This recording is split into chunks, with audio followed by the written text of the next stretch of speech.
पिछली कई वीडियो में मैंने इस श्लोक की व्याख्या, सरलार्थ, भावार्थ सब किया है। चित्त में वही संसारा, मन है वही संसारा। किसी माता जी ने कहा है कि इसका सरल शब्दों में अर्थ कीजिए, सामान्य भाषा में, जैसे हम आपस में बात करते हैं। तो हम आज सामान्य भाषा में इसका अर्थ करते हैं। पहले शास्त्रीय प्रमाण देते हैं, उसके बाद में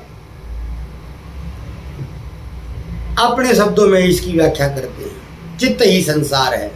चित्त यानी कि मन का गहराई से देखने वाला अंग, जिसमें स्मृतियाँ यानी कि यादें, संस्कार और वृत्तियाँ संग्रहित रहती हैं। संसार नाम रूपात्मक यह जगत जो हमें दृश्य अनुभव में प्रतीत होता है। चित्त में संस्कार और जो वृत्तियाँ हैं वही हमारे अनुभवों का आधार है। चित्त शांत है तो संसार भी शांत प्रतीत होता है। चित्त विक्षिप्त है तो संसार ही भयावह लगता है। जैसा चित्त वैसा संसार। व्यक्ति क्रोध में होता है तो सब शत्रु दिखाई देते हैं, सब ओर से दुख प्राप्त होता है। व्यक्ति प्रेम से भरा होता है, हर तरफ सौंदर्य दिखाई देता है। बाहर कुछ नहीं बदलता है सिर्फ चित्त और उसकी प्रवृत्ति और उसकी वृत्ति।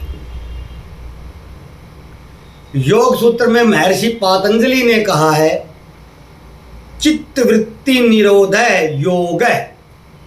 योग सूत्र अध्याय 1 श्लोक नंबर 2। चित्त की वृत्तियों का निरोध ही योग है।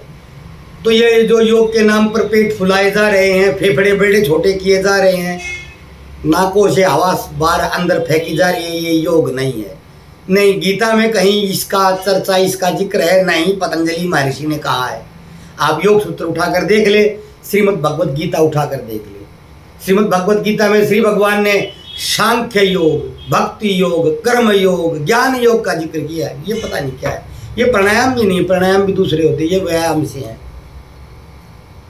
चित्त की वृत्तियों का निरोध ही योग है, यही योग है। योग सूत्र अध्याय 1 श्लोक नंबर 3 में कहा है, चित्त शांत हो जाता है तो आत्मा अपने स्वरूप में स्थित हो जाती है। इसका आशय है, महर्षि पतंजलि का आशय है कि जब तक चित्त में वृत्तियां हैं, इच्छा, द्वेष, राग, मोह, काम, क्रोध, लोभ, आसक्ति जो भी है, तब तक आत्मा स्वयं को संसार में उलझा हुआ अनुभव करती है। बृहदारण्यकोपनिषद में कहा है, जैसे कर्म और जैसा ज्ञान वैसा ही पुनर्जन्म का अनुभव होता है। यह चित्त में संचित संस्कारों पर आधारित है। मांडव्योपनिषद में कहा है, चित्त में वही संसारम तन्मुक्तम निर्मलम स्मृतम। चित्त ही संसार है, चित्त का निर्मल हो जाना ही मुक्ति है। अब एक श्लोक और बार बार बोलता हूं, मन ही संसार, मन ही संसार है। मन इच्छा करने वाला, संकल्प विकल्प करता हुआ, संसार परिवर्तनशील दृश्य और अनुभव का जगत। मन की रचनात्मक शक्ति संसार की उत्पत्ति का कारण है। मन में उठने वाले संकल्प विकल्प, राग, द्वेष, मोह और अहंकार यही व्यक्ति के लिए संसार बनते हैं। यदि मन न हो, मैं और तू का भेद नहीं हो, ध्यान और समाधि में मन लय हो, तो संसार का अनुभव भी लय हो जाता है। अष्टावक्र गीता में महामुनि अष्टावक्र कहते हैं, अध्याय 1 श्लोक नंबर 4, मैं मन, चित्त या शरीर को नहीं मानता, तो उस परम शांत स्वरूप आत्म तत्व को जान ले जो इन सब से परे है। योग वशिष्ठ में भी कहा है, और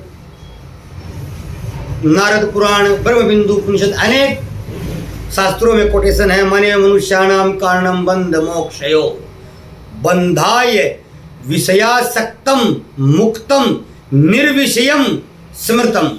मन ही बंधन और मोक्ष का कारण है। जब मन विषयों में आसक्त होता है तो बंधन है, और विषयों से रहित है तो यही मुक्ति है। चित्त ही संसार है, मन ही संसार है। इस पर मैंने शास्त्रों के कुछ प्रमाण आपको दिए। अब मैं अपनी बात करता हूं, आपकी बात भी करता हूं। इस समय इजराइल और ईरान में एक बहुत बड़ी लड़ाई छिड़ी हुई है, चली हुई है, और दुनिया में यदि कोई वृहद चर्चा का विषय है तो यही है। इससे बड़ी कोई घटना दुनिया में नहीं हो रही। फिर इजराइल गजा की वार है, रशिया यूक्रेन की वार है, दुनिया में बड़ी घटनाएं यही हैं।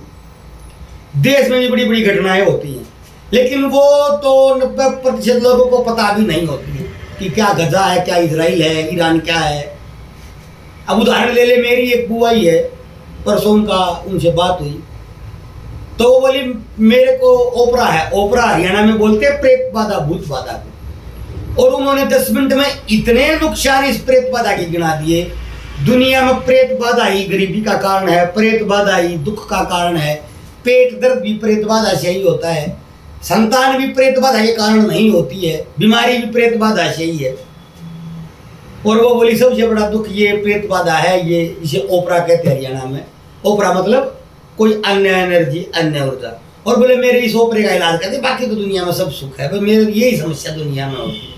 खैर, मतलब मेरी बुआ को इजराइल, ईरान, नेताजी, मोदी जी और टैक्सीज जी, इनसे कोई मतलब नहीं। उनको पता भी नहीं होते क्या टैक्स क्या होता है, उन्होंने बताया नहीं है। देहात की सीधी सादी महिला है, 80 साल से ऊपर उम्र, उन्होंने नहीं ये पता इजराइल कोई बैलिस्टिक मार रहा है कि सेमेस्टिक मार रहा है कि अब आर्सेनिक छोड़ दी, कुछ नहीं पता उन्हें, क्योंकि उनके चित्त में वो स्मृतियां है नहीं, उन्हें पता नहीं है। उनके चित्त में स्मृति है कि भूत हो गया था, उस चौराहे से गई थी, तो उसके कारण ये दुनिया में समस्या है। ये भी कोई चौराहे पर घूमे होंगे जो दुखी, जैसे मैं दुखी हूँ। ये परसों की घटना है। अब आप अन्य बात देखिए, किसी के पेट में दर्द हो तो उसको इजराइल में 1000 मिसाइल गिर गई, उससे कोई मतलब नहीं। इजराइल ने ईरान में परमाणु मार दिया, उससे कोई मतलब नहीं। उसके लिए दुनिया में सबसे बड़ा कष्ट पेट का दर्द है। ये युद्ध कोई कष्ट थोड़ा ही होते हैं, ये तो सामान्य घटनाएं हैं। कष्ट तो पेट का दर्द होता है जब गैस बन जाती है, क्योंकि उसके मन में पेट ही है, बस दूसरा कुछ है नहीं। कामी व्यक्ति को हर जगह काम विकारी, आरु स्त्री में उसको यही दिखता है कि ये उपयोग की वस्तु है। साधक को हर स्त्री में माता दिखती है, स्त्री तो वही है। व्यापारी को हर चीज में व्यापार दिखता है कि यहां से कमा लूं, यहां से खा लूं, उसको अन्य कुछ नहीं दिखता। योगी पुरुष को, साधक को हर जगह पर ज्ञान, तत्व ज्ञान दिखाई देता है कि देखो ये क्या ज्ञान की बात है। संसार व्यर्थ दिखाई देता है उसको। गुबरेले के लिए गोबर के हिस्से को गोल बनाना ही संसार है, उसके लिए संसार कुछ नहीं है। उसके लिए कामयाबी यही है कि गोबर का जो टुकड़ा मिले इसको पूरा गोल बना दिया जाए। और अपने बच्चों को क्या शिक्षा देता होगा वो? कभी आपने 2 गुबरेलों को इकट्ठा देखा हो? बड़े बड़ा गोबर का एक गोल टुकड़ा पकड़े होता है कि देखो ये गोल बनाओ, ये दुनिया में तो घूम रहे हैं, नदी बाल हो रही है, मनुष्य ये सब पागल है, कुछ नहीं आता इनको, निकम्मे है, महानिकम्मे। इनको गोल बनाना भी नहीं आता। और मैं देखो कितना गोल बनाया है, मेरा पुरुषार्थ देखो। और वो सोचता है कि मेरे पिताजी बड़े पराक्रमी, महापराक्रमी, बड़े ज्ञानी, बड़े सूरवीर योद्धा है। हमारे लिए फालतू की बात है, रीछ के लिए भी फालतू की बात है, उसके लिए विशेष बात है, क्योंकि उसके चित्त में वही स्मृतियां हैं, वही उसका मन उस गुबरेले में ही है।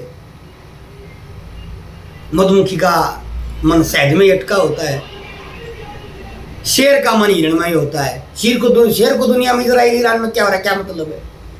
सुबह बढ़िया हिरण मिल जाए, शाम तक पटकार के सो जाए, बस हो गया, आनंद है। शराबी का यही जीवन है, जो परमानेंट शराबी हैं, कि सुबह शाम दोनों टाइम एक पौवा मिल जाए, बढ़िया बड़ा कुछ खाने का मिल जाए। इजराइल ईरान से उसने ऐसी तैसी करी, क्या करना उसने, कुछ मतलब नहीं, क्योंकि उसके मन में वही है, जो उसकी वृत्ति है, वही संसार है। हम किसी अलग अलग चीजों के शौकीन होते हैं, उनको वही चीजें दिखाई देती हैं। बात शराबी को हर जगह ठेका दिखाई देता है, मेरे को पता भी नहीं लगता, क्योंकि मैंने पीनी नहीं, मेरे दिमाग में नहीं। कभी ध्यान पड़ गया, देख लिया तो ध्यान से पढ़ा भी नहीं, निकल गया वहां से। शराबी तो 4 बार सोचता है कि यार कुछ पढ़े हैं, देखो जेब में कुछ है कि नहीं, क्योंकि उसके मन में उसकी स्मृति मेरे में नहीं है। कोई मंदिर दिख जाए तो मैं बार बार सोचता रहूंगा, शराबी में क्या मतलब है? मंदिर हो चाहे किसी भी चीज का, उसको कोई मतलब नहीं, उसको ठेका ही मंदिर है उसका। ये होता है उसके मन में जो है वही संसार में बाहर दिखाई दे रहा है। जो आपके मन में होता है वही दिखता है और वही याद रहता है और उसी की स्मृतियां आती हैं। एक उदाहरण और लीजिए, आप कहीं जा रहे हैं, सड़क पर कोई दुर्घटना हुई पड़ी है, कोई जवान बच्चा मरा है, या दुर्घटनाग्रस्त घायल है, आप देखेंगे हो सकता है आप अपने वाहन को रोके भी नहीं कि ये भीड़ बहुत निकल जाए जल्दी यार। आप थोड़े बहुत करुणामय व्यक्ति हैं तो देख लेंगे अरे बहुत बुरा हुआ यार, ओहो चलो भूल जाएंगे आगे जाकर।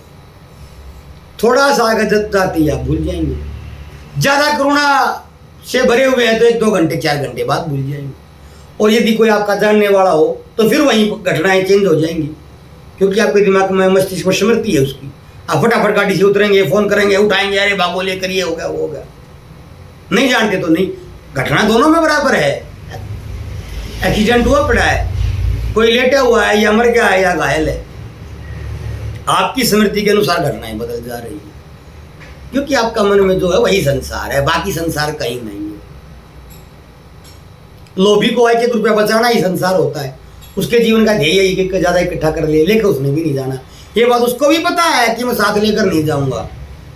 कोई शास्त्रों में विशेष नहीं लिखती, सबको पता है कि जाना लेकर कहीं नहीं है, लेकिन किसी ने ये बात माननी भी नहीं है, क्योंकि उसकी वृत्ति है लोभ की। मेरी वृत्ति लोभ की नहीं है ही नहीं मेरी, तो मेरे लिए कोई फालतू का विषय है।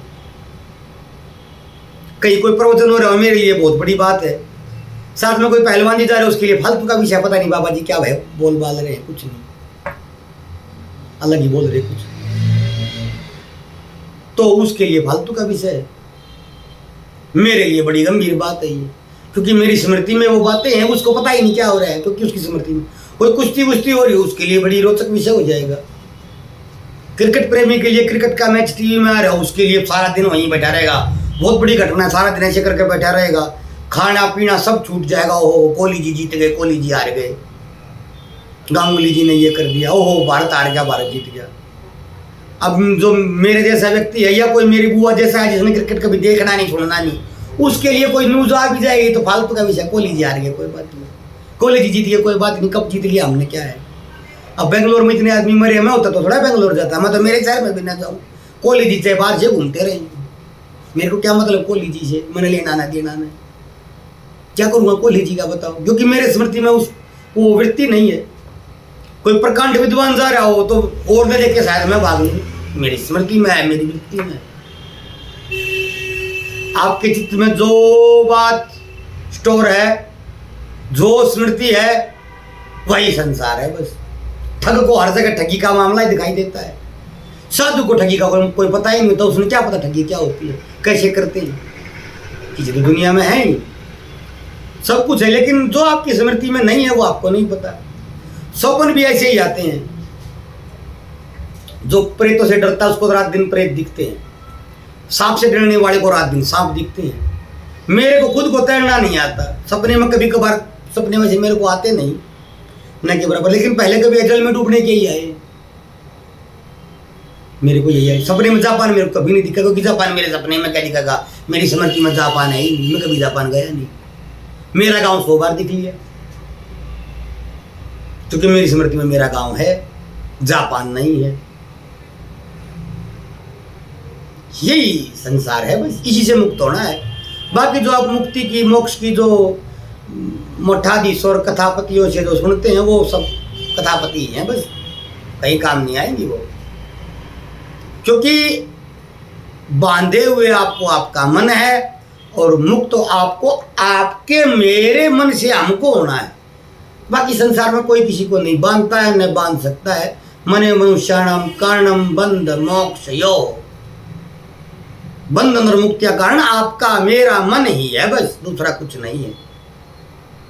आप जिसके मन में जो स्मृति है, जो वृत्ति, उसी से बंधा हुआ वो, उसको मुक्त उस वृत्ति से होना है, उस प्रवृत्ति से होना है। जैसे एक उदाहरण अंतिम और दे दूं, मैंने कभी गांजा यूज नहीं किया तो गांजे का मेरे को प्रवृत्ति नहीं आएगी, तो मेरे को उससे मुक्त भी नहीं होना है। ज्ञान देने की वृत्ति है मेरी, सबको ज्ञानी बना देने की मेरी प्रवृत्ति है, और ये एकमात्र यही वृत्ति है जो मेरे को इस संसार में परेशान की है। सबको ठोक ठोक कर ज्ञान दे देना है, सबको ज्ञानी बना देना, पूरा ब्रह्मांड ज्ञानी हो जाए भरा, कोई मूर्ख न रहे। मेरे को भी पता है ये मूर्खतापूर्ण वृत्ति है, इसका कोई समाधान नहीं है, लेकिन धीरे धीरे छूट पा रही है। पहले तो बहुत ज़्यादा थी, अब बहुत कम हो गई है। अब जिस दिन ये सारी छूट गई वहाँ उस दिन इस संसार में मेरा कोई काम नहीं बचेगा। क्या करूँगा, जो वृत्ति नहीं बचेगी तो कुछ नहीं। वो जी भी रहा है तो बस वैसे ही जी रहा है वो। उसकी सभी वृत्तियां शांत होती हैं, चित्त की सभी वृत्तियों का जो निरोध कर जाता है, वो बस जी रहा है तो बस ऐसे ही है, बस वो कुछ काम का नहीं, किसी फालतू का विषय है वो। सुस्के नीरे कह का सार है, ज्ञाते तत्वे कह संसार है। चरपट पंजरी का स्तोत्र में आदि शंकर ने कहा था कि जल सूख जाए तो तालाब नहीं रहता, तत्व ज्ञान हो जाए संसार नहीं रहता। जिसको तत्व ज्ञान हो गया उसके संसार बस है ही, बस फालतू का विषय है। बैठा किसी पेड़ के नीचे, न वो दुख में दुखी है, न सुख में सुखी है, न धूप उसको जला रही है, न सर्दी उसको ठंडा कर रही है, बैठा है वो आराम से। जब तक जी रहा है यूं ही बैठा है, इधर नहीं उठाएगा उधर बैठ जाएगा, उधर नहीं होगा तो उधर चला जाएगा। उसकी आंखें देखती सब कुछ है, लेकिन देखकर कोई विचार उत्पन्न नहीं होता है। न उसकी आंखें देखना चाह रही है, खुली है तो कुछ दिख रहा है। घोड़ा दिख गया, स्त्री दिख गई, आदमी दिख गया, नेता दिख गया, सब बराबर है उसके लिए। ये तत्वज्ञानी की पहचान होती है। आप आए ठीक है, न आए ठीक है, 100 रुपये लाए ठीक है, कुछ भी न लाए ठीक है, बड़ाई कर दी, जयकार कर दी, अच्छा है, गाड़ी देगे तो भी अच्छा है, क्योंकि उसकी वृत्ति कोई शेष नहीं बची है, तो उसके लिए सब ठीक है। दुखी होने के लिए कुछ बचा ही नहीं है, उसको दिखे सब भ्रम है। और हमारी वृत्तियां हैं तो हमको सब कुछ दिखाई देता है, अज्ञात भय रहता है। ज्यादातर लोग अज्ञात भय से पीड़ित। एक वीडियो मेरी इस पर है भी, यही मन है संसार है, आपके मन में जो वही संसार है। आशा कुछ समझ पाए होंगे, मैंने सामान्य उदाहरण ही दिए हैं। कुत्ते के लिए हड्डी ढूंढना ही संसार है, हड्डी ढूंढ ले कोई रोटी मिल जाए। कहीं बढ़िया कपड़ा कितना है भी महंगा पड़ा, वो कुत्ते के लिए कोई काम का नहीं, फालतू की विषय चीज है। 500 के नोट की इतनी गड्डी हो, चाहे इतना ढेर हो, और चाहे इतना हो, और जो उससे बड़ा उसके लिए फालतू का विषय है। सुंदर सी हड्डी उसके लिए अनंत नोट के ढेर से ज्यादा कीमती है, क्योंकि उसकी वृत्ति वही है। वो अपनी वृत्ति से पीड़ित है, हम अपनी वृत्ति से पीड़ित है। वो कुत्ता क्यों हर, वो दूसरा विषय हो जाएगा, वहां नहीं जाऊंगा। जिस तो पागल है उसके सामने आप इतना ढेर डाल दे नोट का, उसको क्या पता क्या है। छोटे बच्चे को जिसको 1 साल का, उसको क्या पता क्या है। लेकिन जिसकी स्मृति में नोट है उसके लिए नोट सब कुछ है। तो नोट से मुक्त हो जाएगा, जिस दिन वो मुक्त हो जाएगा उस दिन यहाँ पर कोई काम नहीं उसका, सब फालतू का विषय हो जाएगा। इसीलिए कहा मन ही संसार है, बस जितना आपके मन में होता उतना ही देख पाते हैं। मेरे को ईरान का हर घटना का पता है, मेरी माँ को नहीं पता है, भाई लेटे इनको भी नहीं पता है। इनको क्या मतलब इजराइल ईरान से, जाना नहीं, आना नहीं, कभी सुनना नहीं, देखना नहीं, क्योंकि इनकी स्मृति में है नहीं। मेरी वृत्ति है दुनिया को जानने की, तो मैं जानता रहता हूँ। काम मेरे भी कुछ नहीं आना, क्या काम आना बताओ।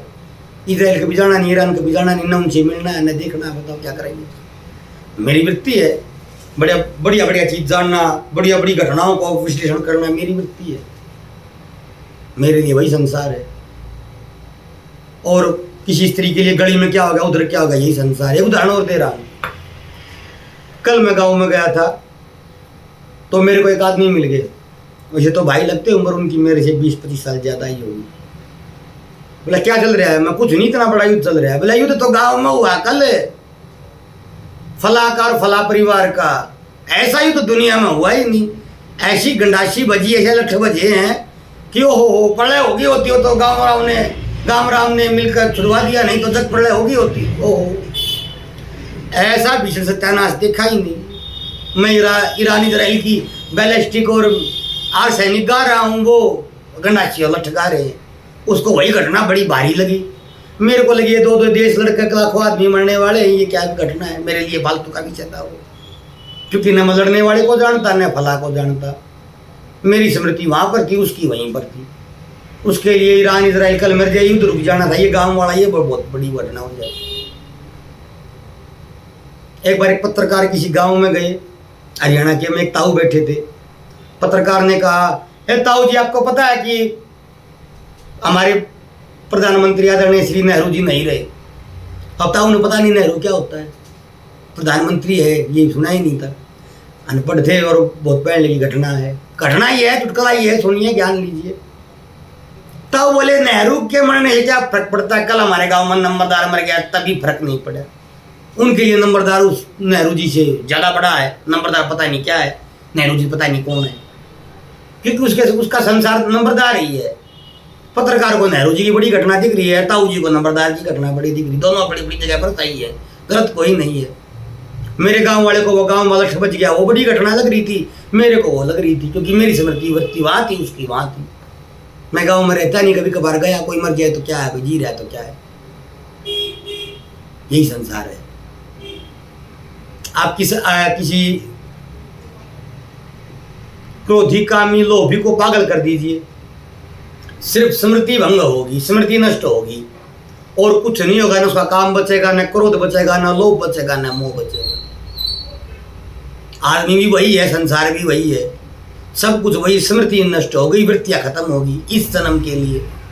स्मृति में कोई यादाश्त में कुछ बचा नहीं तो सब खत्म, संसार बैठा रहेगा अपना, या अपना ही कुछ लगा रहेगा आऊ बाऊ करने, यही संसार है। बस सामान्य भाषा में समझा दिया है, समझ पाए तो। शास्त्रीय में भी समझा दिया, सामान्य में भी समझा दिया। और तो रहेगी अकलवाड़ी रहेगी, कभी कहेंगे तो वो भी बता देंगे। अच्छी लगे तो कमेंट कर दीजिए, और नहीं अच्छी लगे तो मैं क्या कर सकता हूँ। अच्छी न लगे तो पीछे कई वीडियो विशुद्ध शास्त्रीय प्रमाण पर डाली हैं, वो सुन लीजिए, वो देख लीजिए।